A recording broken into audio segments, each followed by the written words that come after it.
Is this a great game or what? With the Hall of Famer Tim Kurkjian. I'm his son, Jeff Kurkjian. And Dad, the Super Bowl is behind us, which means the only thing we can think about is pitchers and catchers. Woo! Right. The day after the Super Bowl, Jeff, is the official, at least for me, beginning of the baseball season. Spring training is my favorite time of year.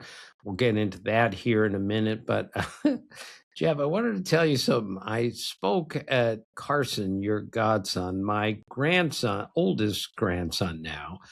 He's 5, and I was asked to come into class and speak to the kids about, athletics, staying in shape, and I shaped it to talk about baseball players, like what an amazing athlete Jackie Robinson was because he played a sport in every season, basketball, baseball, football, never stopped playing.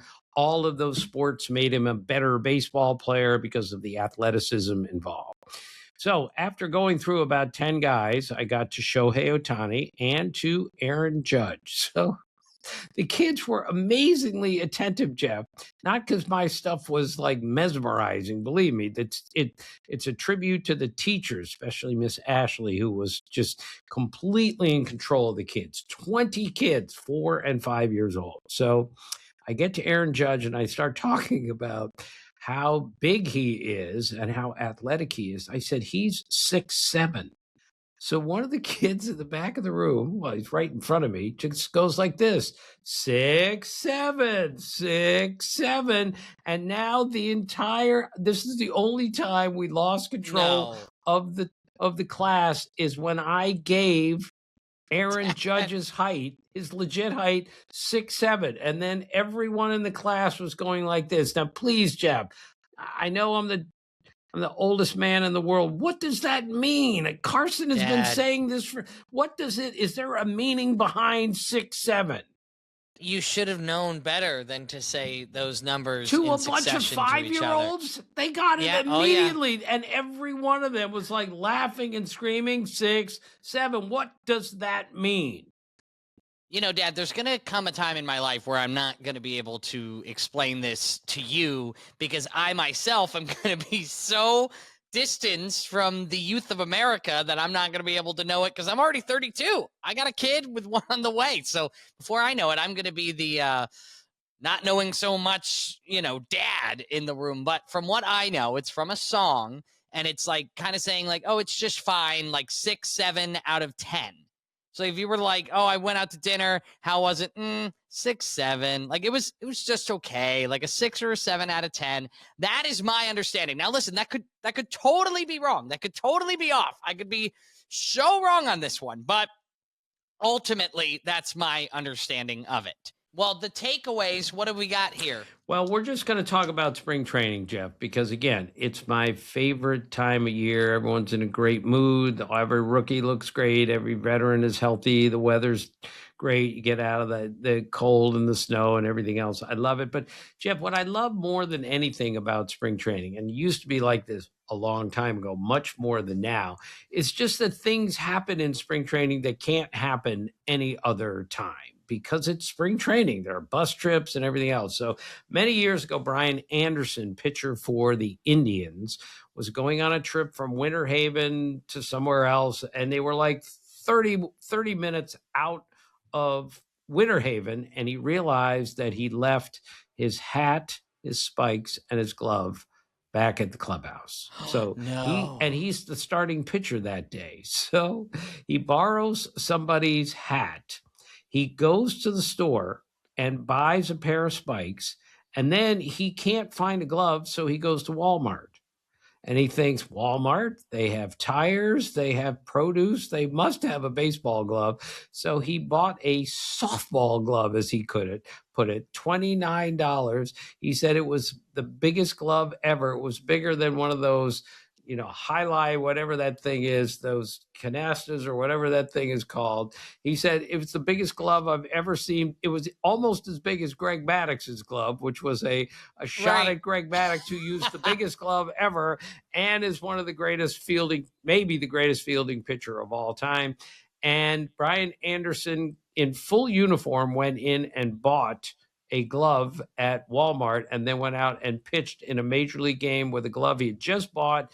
And he got 5 comebackers in 5 innings, he told me, which is just beautiful. Wow. But Jeff, that story can only happen in spring training, because only in spring training, at least back then, are you getting on a bus and driving, an hour and a half to make or sometimes 3 hours to go pitch somewhere. Agreed? Well, Dad, I'll tell you this much. The compliment on the Maddox glove at the end of the day is the biggest compliment, because he was a great defender and his glove was the size of my chest. Right. Big glove, great pitching, great hands. Greg Maddox, great athlete, all that. All right. Speaking of pitchers, Jeff, Jeremy Guthrie, one of my favorite pitchers, one of my favorite players that I've ever been around. He used to ride his bike to the ballpark every day in Arizona, which you probably can't do in the regular season, but in spring training, he did it. And Michael Kadire told me the story once, and Jeremy confirmed it, that Jeremy, when he's playing for the Rockies, rode his bike to a start, started the game, and then rode his bike back to the spring training facility in full uniform and with his glove over his handlebars. And and Michael Kadire said it was like a scene from The Sandlot. And yes, that's what Jeremy Guthrie did. He rode his bike every day because it kept him in such great shape. He made a spring training start and then drove back to the facility on his bicycle. It is in uniform. Is that the greatest thing ever? Absolutely. That's what spring training is all about right there. That's why I love spring training. Right. And again, that's not happening, obviously, during the regular season. Also, Sid Fernandez used to pitch for the Mets a million years ago, Jeff. He was a good left-handed pitcher.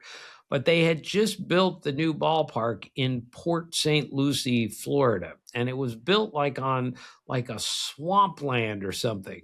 So back then, pitchers would get their exercise by running through the woods and all that.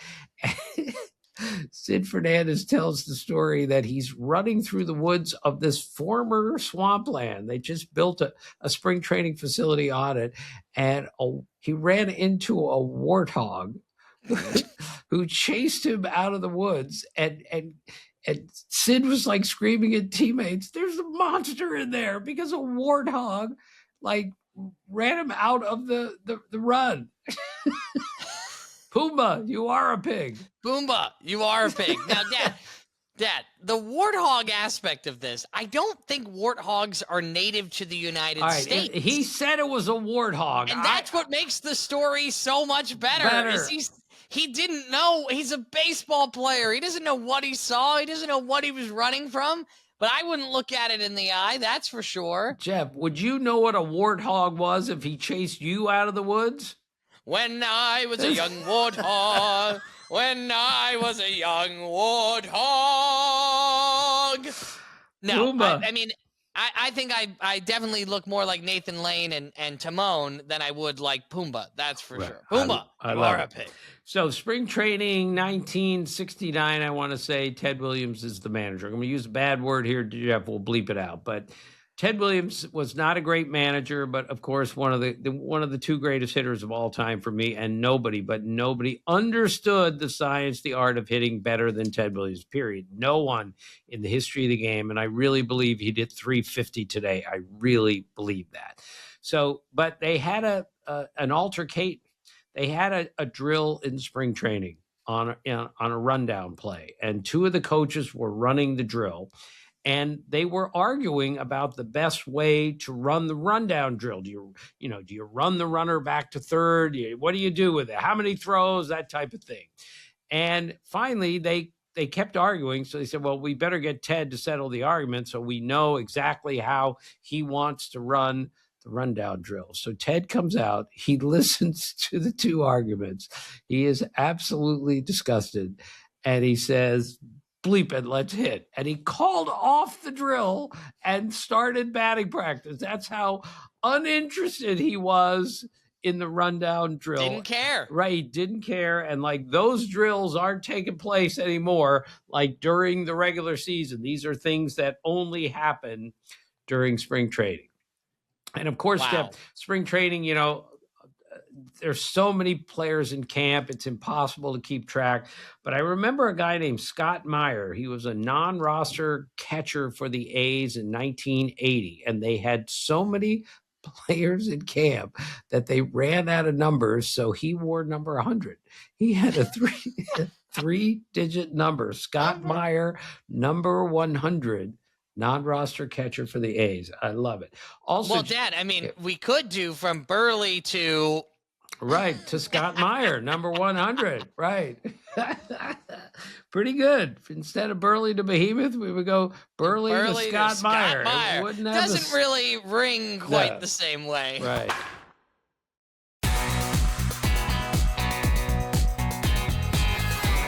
The Red Sox moved to Fort Myers for spring training, not to JetBlue Park where they are right now. But when they moved to Fort Myers, they played an exhibition game. Again, this really can, well, maybe this could happen during the regular season, but the Yankees played the Red Sox in an exhibition game in Fort Myers. And apparently there was a knockdown, drag-out fight in the parking lot between a Yankee fan and a Red Sox fan, and they were both women in the parking lot.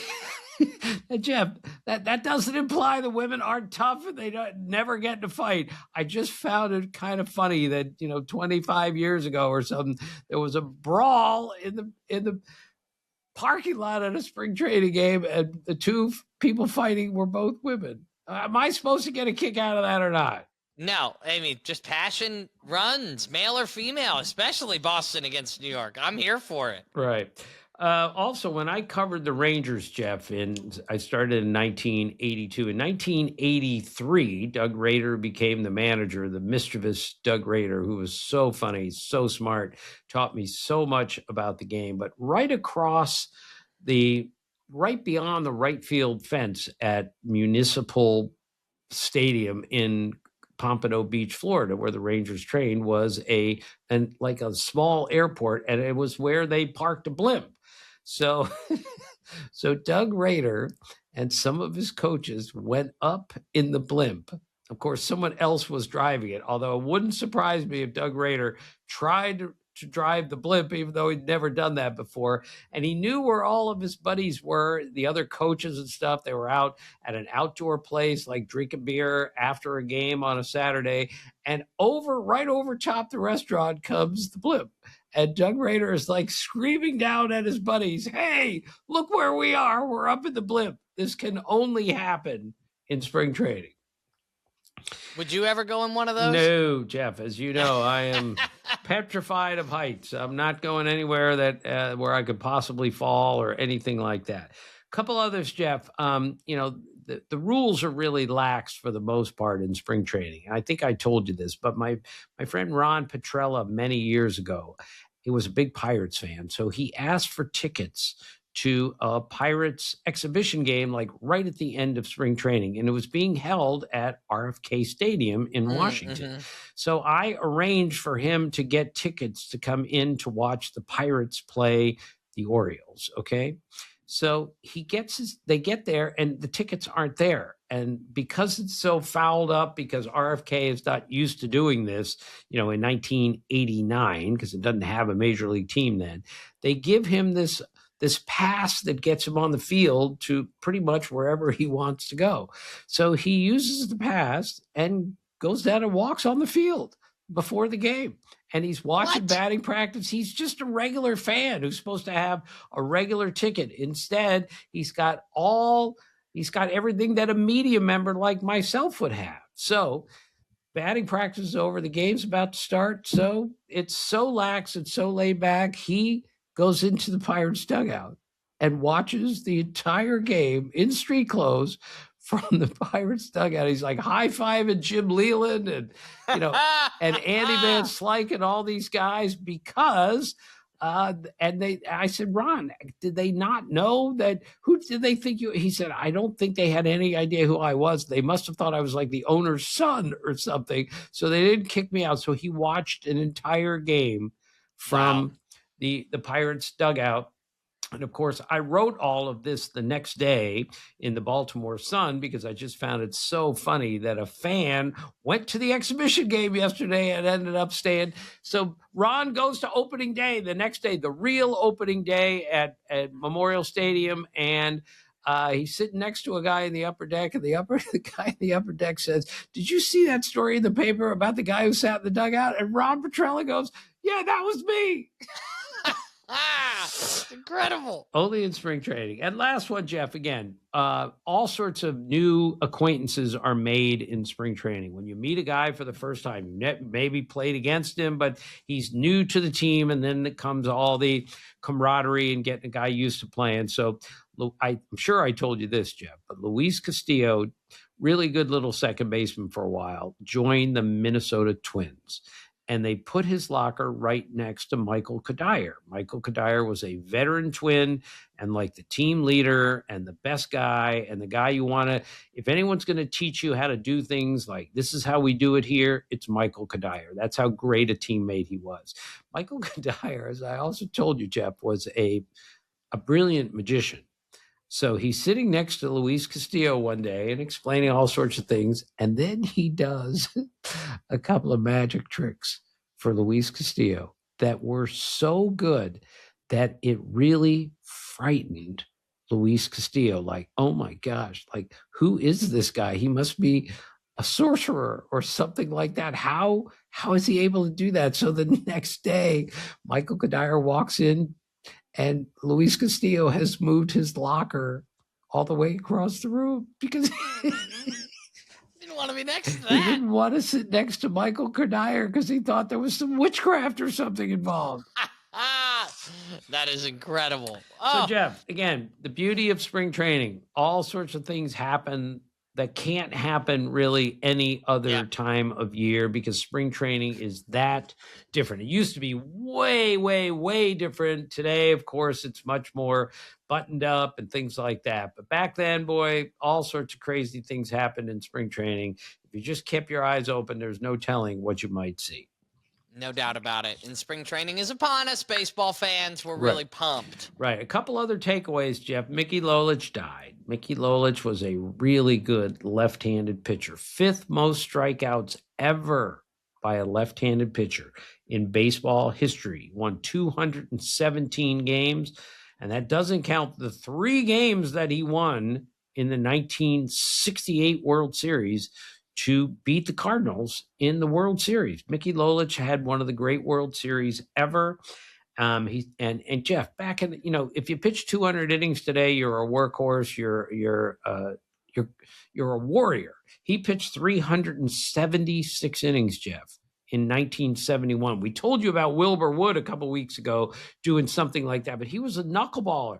I mean, Mickey Lolich threw pretty hard. And then when he retired, Jeff, I just love this. He opened a donut shop. He went from pitcher to a guy who opened a donut shop. How about that? That's so special. Couple other things, Jeff. Terrence Gore died. Terrence Gore was a very fast outfielder who played for a bunch of teams. He won 3 different World Series. He was on 3 different World Series teams. The Dodgers, the Braves, and the Kansas City Royals. And so he had 3 championships, and he was mostly a defensive replacement and a pinch runner, mostly a pinch runner because he could fly. But he had 16 hits in his career, 16 in his regular season career, and won 3 rings. How about that? That's crazy. Yeah. Now that's just, but really sad. He went in for a routine operation of some sort, and he never came out. He was 34 years old, and what a wonderful guy. I knew him pretty well, and I know his teammates just adored him. So rest in peace, Terrence Gore. And last one, Jeff, Buck Martinez, our dear friend Buck Martinez, has retired. Buck Martinez spent 45 years in the Blue Jays organization, was one of the best color guys of all time on TV. Jeff, he played his major league debut came in 1969, and he was closely involved in baseball through 2025. I mean, count up the years, Jeff. And Jeff, Wow. he wasn't just a broadcaster. Of course, he was a very good defensive catcher in his time. He was a major league manager for the Blue Jays. He worked at ESPN while I was there. I had many great nights with him where we just talked baseball. And I love this about him, Jeff. When he retired as a baseball player, he decided, I want to go into broadcasting. And instead of just showing up and saying, hey, I'm here, give me a job, he sat on the roof of the ballpark in spring training and did games into his microphone with nobody Wow. listening, into a tape recorder, just practicing for the day that somebody was going to give him a chance to be a real color broadcaster on baseball games. Buck Martinez was great at it and one of the best ever. And I'm so sad to see him go, but good for him. He beat cancer. He's fighting all sorts of things, and he's just decided it's time to retire. We're really, really going to miss Buck Martinez. Well, let that be a lesson to the kids out there, because I know we have a lot of college age, high school age kids that may be listening and, wondering how they can be the next big baseball broadcaster. Even Buck Martinez, former player, former manager, is sitting there recording on to a microphone trying to get better. Get the reps. Do what you can. I mean, trust me, we've had plenty of reps here on Is This a Great Game or What? And if you listen back to episode 1, sheesh, which I don't recommend doing when you go back to season 1. Right. And Jeff, I told you about my dear friend Mark Holtz, who died many years ago, great broadcaster. When he was like 13 years old, he would take the Giants game from San Francisco Giants game from the night before, because that was his team, and he would recreate the game, every single game, and read it and do the game into his microphone. And he even had his dad, Paul Holtz, play the national anthem on the piano before the game started. So he would throw to his father and say, all right, and now the national anthem, here's Paul Holtz. So Mark Holtz was doing that at age 13. That's why in his early 20s, he was doing play-by-play in the major leagues. He was so great. We lost Holtzy a long time ago. What a wonderful man he was.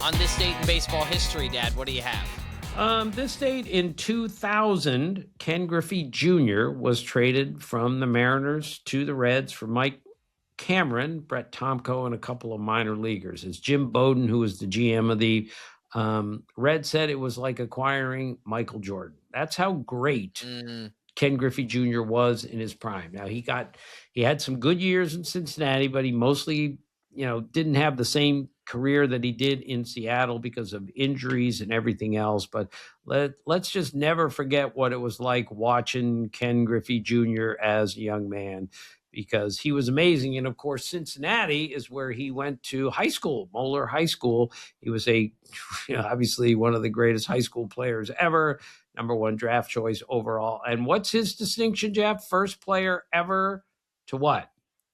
Be the #1 draft pick and make it into the Hall of Fame? Absolutely. Jeff, you're listening so well. I'm proud of you. So yes. Followed by Chipper Jones. Those were the first two. Yes. Okay. All right, my funny Ken Griffey Jr. story, Dad, was the first time that I ever had a chance to call the celebrity softball game. That year, it was in Cleveland with our friend Eduardo Perez, and we're calling, mind you, and I mean this respectfully, the stupidest baseball game ever played, the celebrity softball game with a million errors and strikeouts, and it was nuts. And all of a sudden, I look over my shoulder, and who's at the desk, just standing right there with us, is Ken Griffey Jr. And I'm thinking, this guy has over 600 home runs, and he's watching this game? This is an embarrassment. Right. And I got nervous because I got a job to do. I got to call this game. But there's Ken Griffey Jr. just hanging out with us. Yeah, he liked to do those kind of things. Still does. Yep. And he's a great photographer, by the way, Jeff. So, yes. Yeah. So Ken Griffey Jr., one of the great players of all time. This date in 1976, Lance Berkman was born. Jeff, lifetime OPS 943. Remember a couple weeks ago we talked about the one-and-done guys in the Hall of Fame? He got one shot at the Hall of Fame, didn't get 5% of the vote, and was knocked off the ballot. I'm telling you, I think Lance Berkman is a Hall of Famer. He's one of the great switch hitters of all time. Lifetime 297, hit 300 and whatever, 66 home runs, something like that. And it was really interesting, Jeff. He told me once that if he could do it all over again, he would not be a switch hitter because he was a natural left-handed hitter. And most switch hitters are natural right-handed hitters who turn around and bat from the left side, like our pal Harold Reynolds. Reynolds, you ain't no switch hitter, right? Harold became a switch hitter so he could get a little closer to first base because he could fly, hit a ground ball, beat it out. Lance Berkman was the opposite. He was a natural left-handed hitter who also became a right-handed hitter. But since he got fewer at-bats right-handed, he never really perfected that swing. And he said, if I could do it all over again, I wouldn't have been a switch hitter. I found that really interesting. Do you? Yeah, and you nailed the amount of home runs, 366 home runs, right on the dot, Dad. All I right, could tell in your voice you were kind of I wasn't throwing sure. darts I at was that. guessing. All right. You got it. I was guessing. All right. 1984, Alex Gordon was born. Alex Gordon was the heir apparent to George Brett as the third baseman for the Royals. George Brett, of course, is the greatest Royal of all time. Sorry, there is not a close second. And Alex Gordon, the pressure on him was so enormous that he got a standing ovation when he went to the on-deck circle in his first major league game. So the Royal fans, very sophisticated. They've been following this guy. They know how good he's going to be. And he didn't turn out to be a Hall of Famer, but he turned out to be a damn good player, Jeff, a really good defensive third baseman. And then they moved him to left field, and he became really the best defensive left fielder in the game. So always have a soft spot for Alex Gordon because the pressure he was under, and he handled it so well, switched positions, and handled both of them so well. And last one, Liam Hendriks, born on this date in 1989. Liam is a really good relief pitcher, has been bounced around a bunch of times. Australian, he's got one of the great accents ever. I'm sure I told you this, Jeff, but I once asked Liam Hendriks, I said, I love Crocodile Dundee. It's one of my favorite movies. Yeah. Now that's a knife, So I said, did you love Crocodile Dundee like everyone else did? And he goes, that's the worst movie I've ever seen. He goes, there is no way that depicts real Australian life. So I still love the movie. I still love Liam Hendriks, but he's on record as saying it was not a great movie. Let's put it that way. Well, that's good to know, Dad. I mean, it would be like somebody from a different country going, hey, how's your hamburger? You love hamburgers? It's like we're pointing out the one thing we know about Australians. Right. Hey, you ever seen a crocodile before? Right. Shrimp on the Barbie. And he said, we don't even call it shrimp, the prawns instead of shrimp. So, yeah. So Austria, eh? Yeah. All right, Jeff, what's next? Oh, from Burley to Behemoth, right?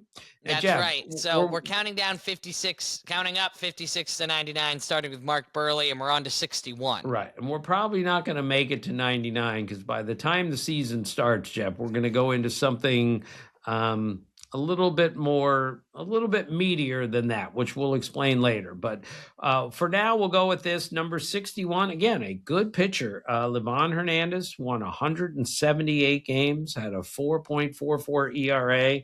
He had a 30 WAR, and, he pitched some pretty big games in his career. And he was a great fielding pitcher. He was a really good hitting pitcher. He looked a little pudgy, a little heavy, but just another reminder, Jeff, pudgy and heavy doesn't necessarily mean you're not a great athlete, because he was, and he was a very good pitcher. I picked him over Chan Ho Park.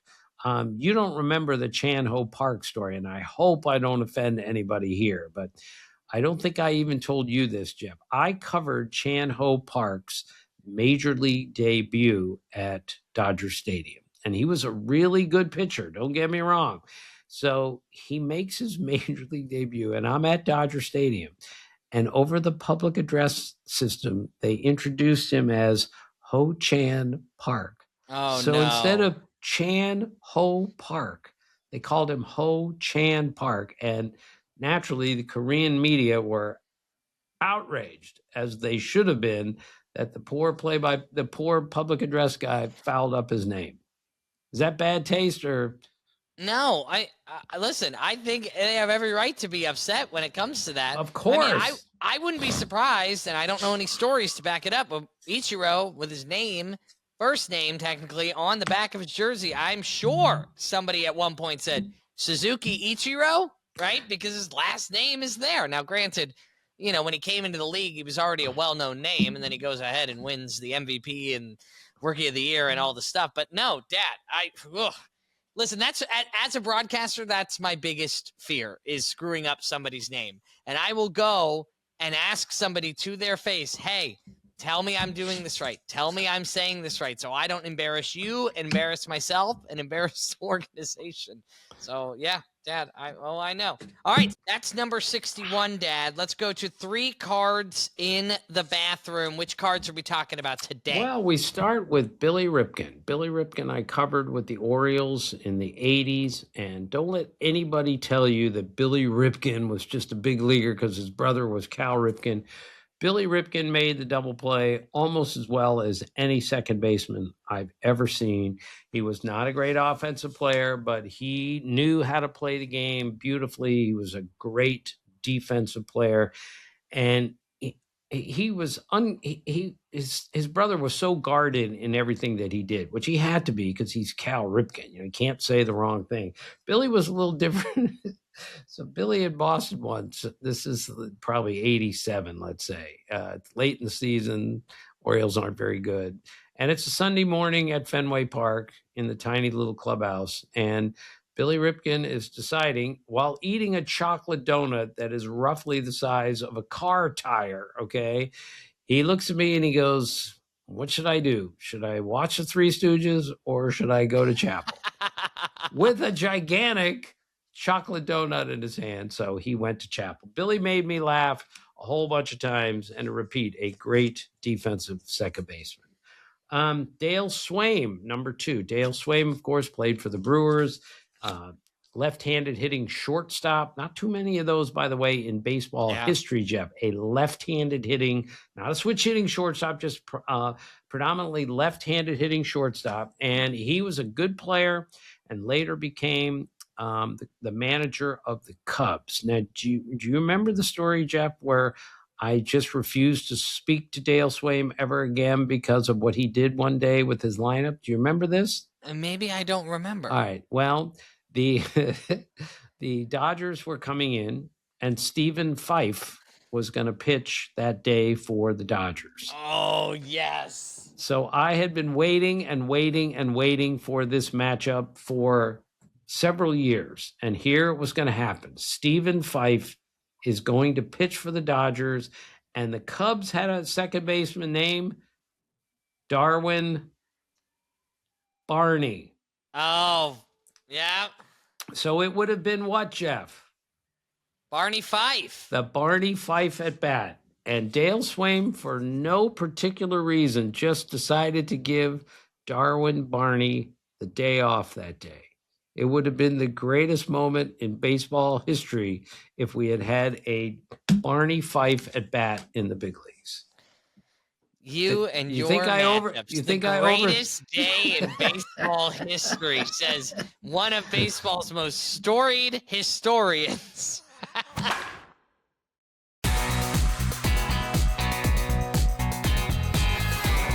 Last one is Dennis Lamp. Now, I would say normally he should be on the lighting team or whatever. Dennis Lamp, he was a pretty good pitcher for several teams, Blue Jays and others. And I'm not going to use the guy's name because we're not here to hurt anybody. But one year he was playing on a team, and one of his outfielders was a terrible defensive outfielder. Somebody asked Dennis Lamp once, like how bad an outfielder is he? And he said, if you hit him 100 fly balls, you could write a book about it. It would be called Catch 22. So we got to hand it to Dennis Lamp for being that clever. Funny. Yeah. Right. Catch 22. Okay. Well, Dad, you had mentioned Team Tim as if you were going to do like an all furniture team, but I know you have one loaded up because this Saturday is Valentine's Day.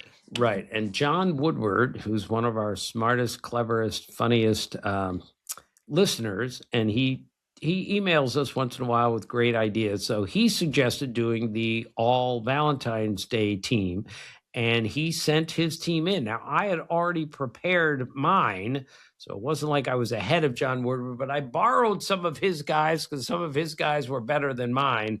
But this is the all Valentine's Day team since Valentine's Day is on Saturday. The catcher is Tyler Flowers. Perfect. I've got Pete Rose at first base, Ryan Bliss at second base. Now, John, I stole this from him. Jim Ray Hart at third base. I grew up watching Jim Ray Hart play. Way to go, John. Thank you. Bobby Wine is the shortstop. Let's see how well you remember, Jeff. When he played for the Phillies, his second baseman was... Oh, gosh. The days of wine and... Cheese? No. Yeah, Bob Cheese was the second baseman, Jeff. Bob Cheese. Jeff, Cookie Rojas was the second. No, that's right. Days of Wine and Rojas. Sorry. I've always loved that. All right, I cheated a little bit in the outfield because we have 3 Valentines.